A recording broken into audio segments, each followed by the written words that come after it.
Kung wala na yung focus ninyo sa pagdadrive, I suggest ilagay nyo siya sa park. Now, kung sabihin na natin nakaupo naman kayo sa loob ng sasakyan, nakapokus pa rin kayo sa pagdadrive, you have the option. Pwede nyong ilagay sa neutral, pwede nyong ilagay yan sa park.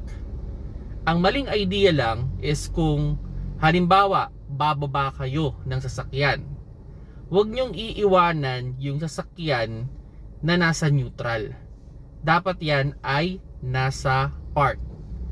Kasi mga paps, ganito yan. Pag nasa neutral ang inyong shifter, napakadali niyang ilagay sa drive. Kung i-experiment ninyo, pag naka-neutral kayo, kahit hindi kayo umapak ng preno, napakadali niyang ilagay sa drive. So ang effect, okay, paano? Ito sabihin natin, ba may ginagawa kayo sa loob ng kotse, o di accidentally na nabangga ninyo yung shifter ninyo, pwedeng umabante yan, baka magulat kayo. Or halimbawa ganito, naka-neutral kayo, may pumasok bigla na ibang tao, accidentally nabangga ng bag.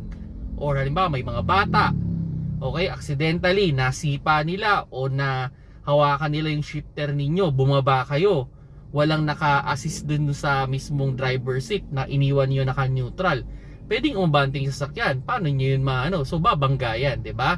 So yun yung problema mga paps, no? Kumbaga kaya hindi recommended na pag tayo ay bababa ng sasakyan naka-neutral. Okay?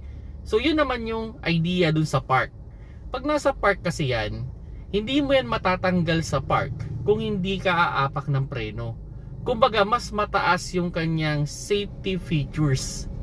Okay? So kumbaga halimbawa, sige, sabihin na natin may sumakay bigla, may bata, kayo may ginagawa kayo, kung hindi nyo aapakan yung preno, hindi nyo yan marirelease sa park. Okay?